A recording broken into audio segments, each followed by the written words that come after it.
حضرت عمر فاروق رضی الله عنه یو ځل په یو جهاد کې ایران باندې جهاد و، په هغه جهاد کې دغه ونیو د ایران د بادشاهانو یو شهزاده ګرفتار، چې ګرفتار یې که وینیوه ډېر بهادر شهزاده و، ډېر بهادر او ډېر کلک و، مضبوط پهلوان و چې ګیر یې که لاول دا قاعده ده چې په سړي به ایمان پیش که، ایمان یې پې ور پیش کړو هغه ایمان قبول نه کوي، ښه سر ته کټ کې جلاد یې راوست، جلاد وی دی به توره باندې به دې سټ ووی، مخامخ یې ځان ته ودرو، دنیا تماشې ته ولاړه ده د ایران د فلانکي بادشاه زوی شهزاده هغه بهادر نن د هغه نه د عمر فاروق مخکې سر والي چې څنګه دی ودرو مخامخ. نو دا قانون دی چې یو سړي نه دا اوس هم چې پالیسي کوي نو مخکې تپوس وکړي څه وصیت دې شته که نشته، ستاسو وصیت شته که څه خبره کې جلاد اوس شاته ولاړ توره ورسره ده، وایه څه وصیت دې شته، یو خبره مې شته، وایي څه ده، وایي تږی یم یو جام وبه غواړم، وایي دا خو اسانه خبره ده، ورشه یو جام اوبه ولروم، بریا ولاړه ده جام اوبه یې راوړې، چې د جام اوبه دې لاس کې ونیولې دا لاس یې داسې رپي. حضرت عمر فاروق رضی الله عنه لکه اوبه وڅښل، اوبه یې نسکې، وایي یارېږم، څه نه یارېږي، هسې نه چې زه دا جام دې خولې ته کړم دې وخت کې مې ونه وایي سر رانه پرې نه کړي، یارېږم ځکه لاس مې رپېږي، وایي نه تر څو چې ته اوبه نیس کړې اطمینان سره اوبه وڅښه، تر څو چې ته اوبه نیس کړې هغې پورې موږ ستا نه سر نه وو چې دا اوبه دې نیس کړې، تر څو چې دې د اوبه نیس کړې نو موږ ستا نه هغې پورې سر نه وو، اطمینان سره اوبه وڅښه. وایي صاحب ټیک ده رښتیا وه، وایي او بلکل هغه اوبې په ځمکه تویې کړې، اچھا د هوښیار و، هغه اوبې په ځمکه تویې کړې، اوبه خو ځمکې راښکې، وایي دا ولې، وایي صاحب تا فیصله کړې ده چې تر څو دې اوبه نیس کړې سر به دې نه وامه، اوبه خو لاړې دا دسکې نه شه، چالاکي وکړه، مضبوطه چالاکي وکړه. حضرت عمر فاروق هم پریش حیران شو چې خدای دې سړي خو په چالاکي ووالو، اوس به څه کوو، ما خو خبره رښتیا کړې ده چې تر څو دې د اوبه نیس کړې نو سر دې نه وام، اوس خو د اوبه دې سکې نه شي او خو ځمکې راښکې، اوس به څه کوم ورسره، وایي بس ټیک ته ځه. هلته مسلمانان دي وایي صاحب چالاکي وکړه، سر ته یې ووایه، دوکه باز دې دوکه وکړه، په دې دوکه او په چالاکۍ د ځان د مرګ نه بچ کوي، او دا خو کافر دی که ایمان راوړي خو پرېږده، خو چې ایمان نه راوړي نو چالاکي وکړه، دوکه وکړه او تا سره دوکه کړي دا خو بل جرم وکړه، جلاد ته ووایه چې افسر ته ووایي نه. حضرت عمر څه وایي رښتیا خبره په رښتیا اوبه ولاړ یم، کونو قوامین بالقسط به انصاف په ولاړ، د سره ما وعده وکړه، ما د خولې نه خبره وتېره چې تر څو دې دغه اوبه نیس کړې سر به دې نه وام، دا اوبه دې سکې نه شي خو ځمکې راښکې، دې موقع کې پرېږدم، بلکل یې پرېږدم او بیا به چې د خدای دې ګوتو له راولي بیا به ورسره ګورو. وایي صاحب پوس دې پرېښو بیا چېرته ګوتو له راځي، ده خو زمونږ بلا مسلمانان وژلي دي، ده خو په جهاد کې زمونږ بلا مسلمانان شهیدان کړي دي، وایي هر څه چې شوي دي خو ما رښتیا دروغ به راباندې نه وایي، ما فیصله کړې ده چې تر څو یې د اوبه نیس کړې نو زه د سر نه وام، په دې موقع بله موقع بیا ګورو ورسره، سړی یې پرېږ. وایي ځه زه په رښتیاو قایم یم، په انصاف قایم یم، زه دروغ نه یم، زه معاف مې کړې، چې معاف یې که څنګه او بار ووته نو ویې لمبل او واپس جومات ته راغی. وی حضرت عمر وی دا مې اسلام ته مخکې نړه کېده، تا چې ګرفتار کړم او را دې وستم او دې مسلمانانو ته مې وکتل نو زما مسلمانۍ ته زړه شو، خو زه نه مسلمانېدم، ما وی خلک به سبا وایي چې د مرګ د یرې نه مسلمان شو، دا پراپیګنډې به راپسې کېږي چې د مرګ نه ویرېد نو مسلمان شو، د خدای لپاره نه مسلمان، د یرې نه مسلمان شو، حالانکې زما په زړه کې د الله لپاره ایمان ته زړه شوی، اوس چې خلاص شم یره مې ختمه شوه نو اوس واپس رالم، یره مې ختمه شوه واپس رالم، ما ته کلمه وایه زه مسلمانېږم.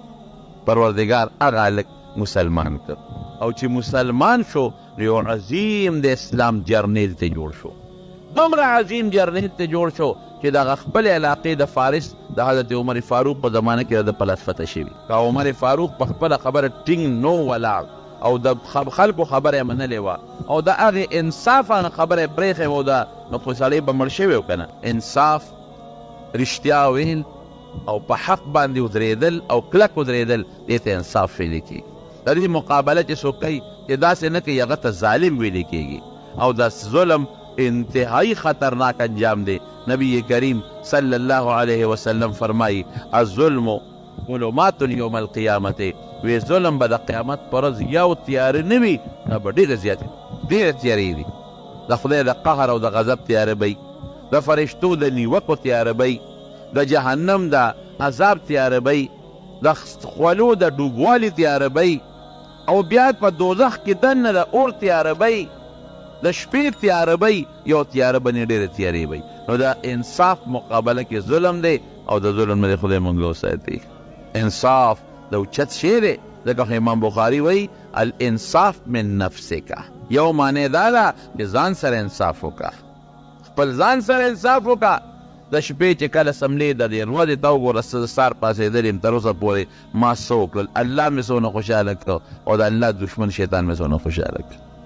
دا سوچ وکړه په دې خپل زړه کې دا سوچ وکړه چې په ما د الله را طرف نه کم شی مقرر و ما هغه پوره کړی دی او که نه دا سوچ وکړه نن مې مسلمان ته ضرر رسولی دی که مې نه دی رسولی نن مې الله خوشحاله کړی دی او که ما خفه کړی دی نن مې شیطان خوشحاله کړی دی او که خفه کړی دی الانصاف من نفسک الانصاف فی نفسک یا دا زیم معنام دا الانصاف من نفسک که د چا حق در باندې وي که نه هغه دې ته مه مجبوروه چې قاضي له لاړ شي خپل طرف نه ورسره انصاف وکړه شاهان دا حق دی والی قاضي ته مه مجبوروه جج ته مه مجبوروه هغه بلې جرګې ته مه مجبوروه چې په تا جرګه وکړي هغه دې ته مه مجبوروه چې په زور یې درنه واخلي د خپل ځان نه ولې انصاف ورکړه راشه لکه ستا دا حق دې ما سره واخله دا حق راشه ستا ما باندې دومره پیسې کېږي دا خپلې پیسې دې واخله په انصاف ودرېدل دا ډېر لوی کمال دی حضرت دا بادشاه له هم پکار ده حضرت علي رضی الله عنه زمانه ده یو قاضي مقرر کړی دی دا مشهور قاضي دی د دې عمر فاروق رضی الله عنه یو زغره یو یهودي چې څه طریقه دوکه لاندې کړې وه حضرت عمر فورا قاضي شریح سره خطا شوم حضرت علي زمانه وه حضرت علي فورا قاضي سره درخواست ورکړ چې دا دې پلانکي یهودي سره زما زغره د مالک اوس بادشاه به درخواست ورکوي د دې زمانې خو په معمولي م زوروري په زور یې ته غواړي بادشاه دی که دوه څلور مسلمانان یې لېږلی وې ورچې دغه یهودي او څو څپېړې ووایه زغره هم ترې والی نو خلکو به ریګمال کړی مو زغره به هم ترې اخیستې وه نه د انصاف کار به کوو بیا به خلک سبا وایي چې علي صاحب ظلم وکړ که زغره زرغا زما ده او خلک وایي چې علي ظلم وکړو زیاتې یې وکړو عدالت ته به لاړ شم عدالت که راکړه نو دنیا ته پته ولګي چې دا د انصاف په فیصله زغره واله شو خپل قاضي یې د هغه سره دعوه وکړه قاضي سمن جاري که هم حضرت علي پسې هم یهودي پسې دواړو ته مې راشه دواړه راغله عدالت کې دواړه ودرېدل قاضي سره جج ته مخامخ یو خوا حضرت علي ولاړ دی بل خوا یهودي ولاړ دی ګوره انصاف دی ته د دې زمانې بادشاه جج له ځي نه نه ځي وکیل به لیږي یا د ځان په ځای به بل څوک مختار لیږي مختار عام چې ته زما په ځای مختار خاص او مختار عام لاړ شو زما په ځای ودرېږه دا خو ډېره لویه خبره بېعزتي ده چې زه به زما په عدالت کې به ولاړې حکومت زما دی او زه به په عدالت کې ولاړې حضرت علي دا سوچ ونه کړه چې حکومت زما دی او زه به جج ته مخامخ په عدالت کې ولاړ او بیا یهودي سره به په یو صف کې ولاړ یو خوا یهودي دی او بل خوا او هغه قاضي ته به ودرېږم چې کوم ما مقرر کړی دی او زما د لاسه دی نن مې معذور کم بل به راوله نو هغې قاضي ته به علي ولاړې رضي الله عنه څوک د حضور پاک زو د حضور پاک د تره زوی عظیم مجاهد او عظیم خلیفه د مسلمانانو او خوا کې یهودي دی یو صف کې به یهودي سره ولاړې نه اوس انصاف هم دقه دی چې ودرېدل قاضي صاحب ورته وایي څه دعوه دی دا وایي زما دا دعوه ده چې ده سره دا زغره دا زما ده یهودي نه تپوس وکړه زغره د چا د هغې ویجي دا زما ده اوس قانون دا دی چې د مدعي نه به ګواه غواړې او چې مدعي سره ګواه نه نو مدعلې له به چې په چا دعوه شوي قسم به دا قانون حضرت علي صاحب ته وایي ګواه سره شته په یو څوک دی یو زما زوی دی حضرت حسن یو مې غلام آزاد شوی غلام دوه کسان دي راسره وی ښه نو داسې کار دی بل ګواه وي بل نشته وی دا غلام خو د آزاد شوی دی د ده ګوی خو دله قبلو خو ستا د زوی ګوی ستا دپاره نه قبلېږي دا د شریعت قانون دی چې د زوی ګوی د پلار په حق کې وي د پلار خلاف یې وبمنلی شي خو د پلار په حق کې نه قبلېږي څه پته لګي دا زوی به د پلار نه مجبوري دروغ به ووایي دا زوی به د پلار دپاره رښتیا ونه وایي اوس ګوره حضرت حسن باندې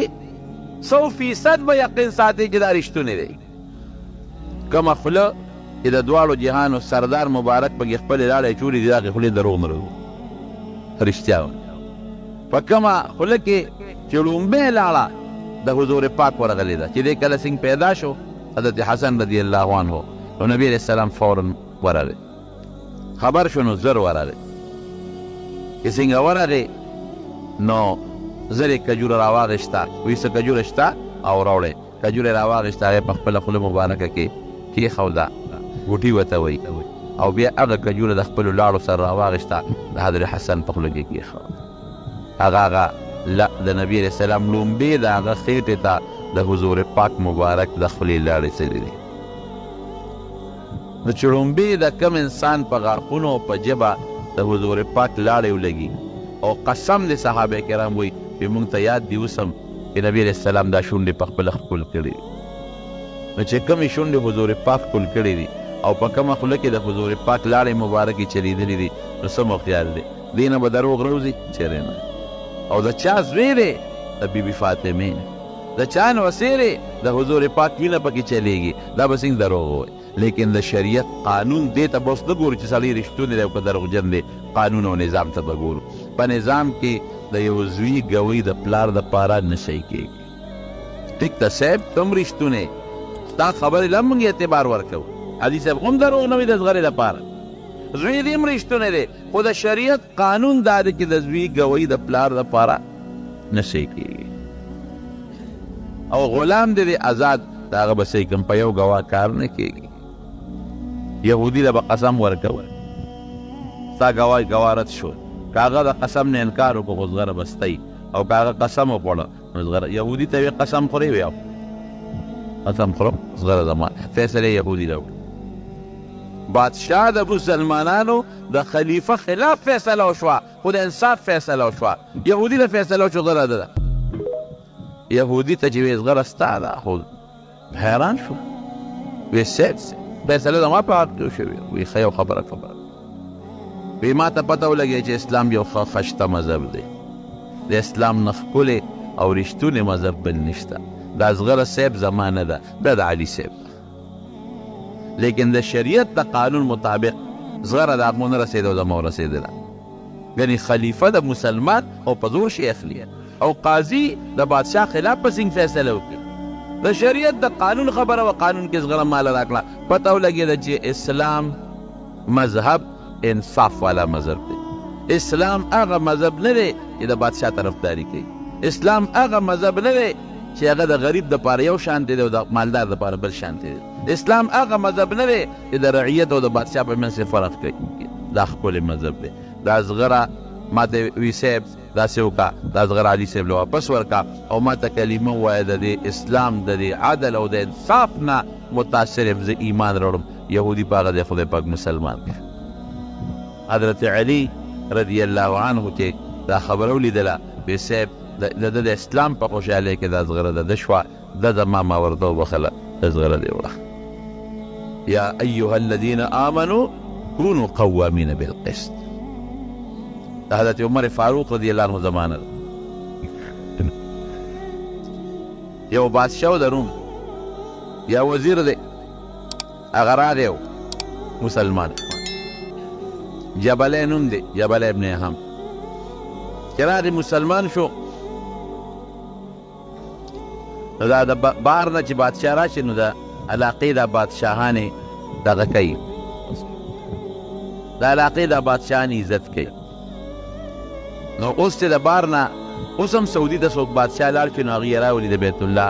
ایته وکړي عمره پرې وکړي طواف پرې وکړي حج لی بوځي دار وطن خپل دستوري پاکستان ته چې راشي نو داسې په ځنګلو منګلو په دې چینو مینو یو ګرځي نورو علاقو ته لاړ شي دا علاقې خپل رواجي خو سعودي ته اوس هم چې څوک د بهر نه بادشاه لاړ شي او یې زر راولي او طواف پرې وکړي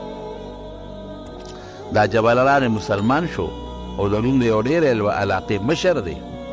چې مسلمان شو حضرت عمر فاروق رضی الله عنه د هغه په عزت کې صحابو ته حکم وکړ چې د سره مونږ ځو چې د بیت الله طواف پرې وکړو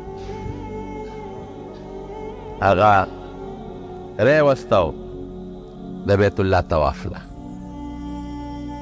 طواف کوي خلک خو ګڼ دی او طواف کې خو هر څوک تاویږي هغه عجیبه منظر دی الله دې مونږ او تاسو بوتلی کړي هغې کې خو مالدار او غریب یو شان تاویږي او بیا چې عمرې نیت یې تړلی که مالدار دی او که غریب دی د ټولو یو شان څادر دی یو شان جامه ده تاویږي چې طواف څنګه کېږي نو یو دا جبله خلکو لنګونه والي که نه دا بادشاه روان دی لنګ یې والي دی یو چې تر لنګ یو پلو ځمکې سره جنګېده او یو بانډیسي په طواف کې په هغه لنګ باندې خپه کېښه چې هغه بادشاه جبله خپه اوچته کړه اوچت شو نو هغه لنګ ترې لاندې وغورځېد لرې لنګ نه اوچت کړه ځان نه واپس ته او غصه وله وره دا خو بادشاه و مسلمان شوی دی چې زما نه خو حیا لاړه دې بانډیسي زما په لنګ خپه کېښود او ما نه لنګ وسپړدو سپېړې اوچته کړه او هغه بانډیسي په هغه حرم کې یو څو سپېړې مضبوط و بانډیسي هم پریشانه نه دی هغه سره هم سوچ خو چې د عدل او د انصاف حکومت دی په منډه ورغې حضرت عمر فاروق له ویې صاحب دې سړي وواله دې ګوره برابر کړم ویې واله هغه بادشاه هلکه خیر دی مېلمه دی موږ د هغه په عزت کې رالو او طواف هغه سره دا دی کوو ویې نه صاحب دې واله په مخ بې ځایه وواله ما څه قصدن خو د هغه په لنګ باندې خپه نه وی ښودی ما نه غیر اختیاري خپه کېښودی شوه او د ده نه لنګ وسپړدلی شو زه یې والې به زه یې چېرته پرېږدم ماله به د خدای په نزد د انصاف فیصله کوې او دا بعضې بانډیسیان هم چې په خبره کلک شي نو بیا خو کلکې کوي کلک شو په خبره او ورته یې ګوره مه کوه مېلمه ویې داسې کوه ته خو مسلمان شوې خو د اسلام حکمونه به اوس منو بادشاهي لاړه د اسلام حکم موږ به الله خوشحاله هغه ته یې نصیحت هم وکړه پوه یې هم کړ چې دا بانډې دی داسې کار به وکړو چې یاره دا که زما خبره خو نه مني او د خدای دربار ته مې راکاږي او یا دا دی چې که رضا نه شو نو بیا به د نه دی بدل اخلي ځکه هغه خو قصدن خپه په لنګ ستا نه ایښودی تا ولې لنګ پلو لاندې کوو چې په ځمکه درپسې راښکې شو خیر هغې په طریقه پوهې که چې هغه هم خفه نه شي باق مېلمه دی زمونږ هم څه مینتزاري به وکړو ته هم څه مینتزاري وکړې سړی به لږ غوندې رضا کړو څه هغه باندې دا خبره ډېره بده ولګېده ښه زه رالم مسلمان شو اوس به بانډیسي زه رضا کړم دا چېرته کېدی شي ویې ښه جي یو 3-4 ورځې پس مهلت مال هم راکړه او زه به رضا کړو ډېره ښه ده د شپې واپس لاړ او خپل روم ته وتښتېده واپس عیسایي شو اسلام یې پرېږده لاړ عیسایي شو حضرت عمر د چا سړی خو لاړ وتښتېد چې عیسایي شو نو یو زمانه کې د مسلمانان صحابه کرام تلي قسطنطنیې ته د تجارت په غرض دا او چې دی واپس څنګه لاړه قوم یې خوشحاله شو هغې صاحب اوله لویه استقبالیه ورکړه او واپس یې راوست په خپل تخت یې کېنه زه به مو داسې دروغ مروغ ویلي چې لکه د مسلمان شوی نو به خو دا جاسوسي مې کول او یا مې څه کول یا مې څه کول خو خلکو له خو د بادشاهانو له چلم ګورې هغې واپس بوته په تخت یې کېنه دار مدار یې وله شروع نو څه تاجران تلي وو هغې علاقې ته قسطنطنیې ته دې ته خبر شو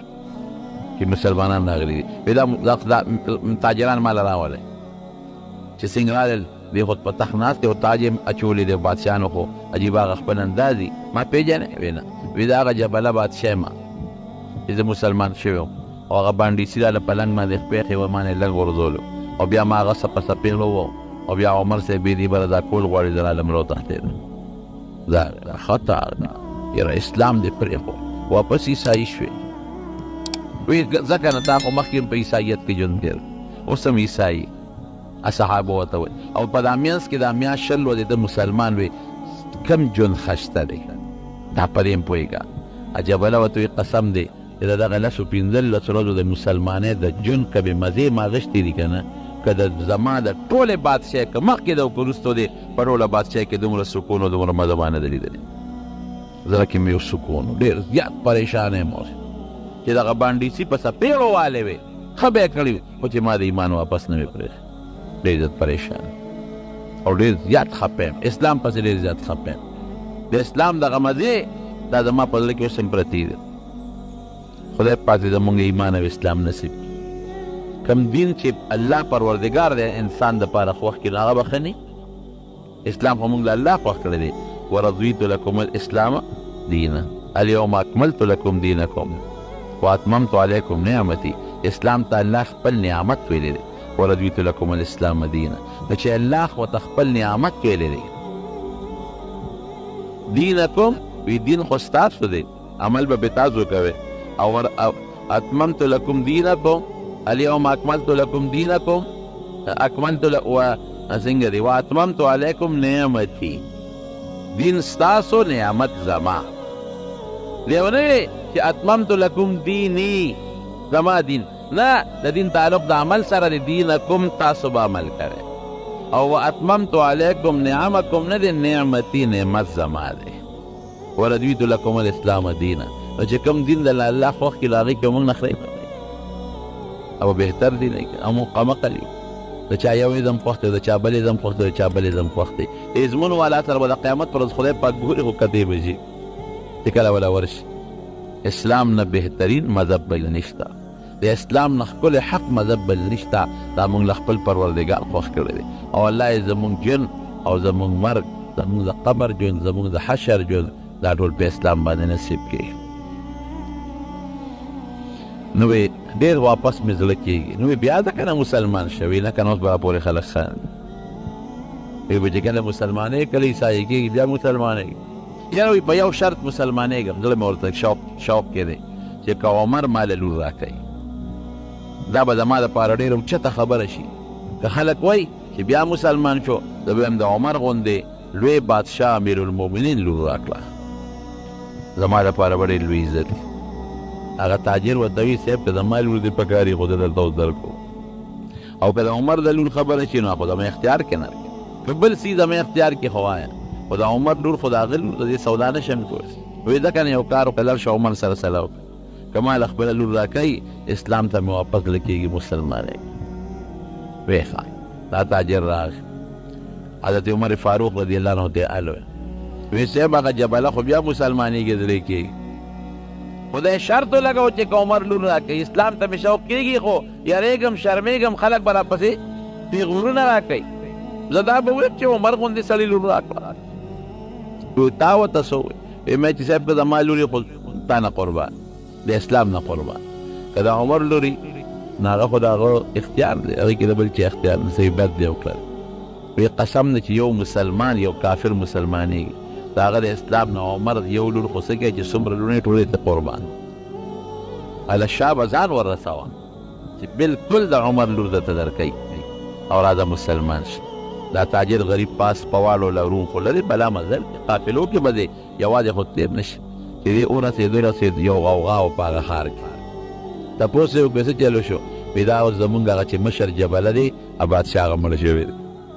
ایمان اسلام په قسمت کې واپس نو خو خبره مې دې پورې کوله چې اسلام دا انصاف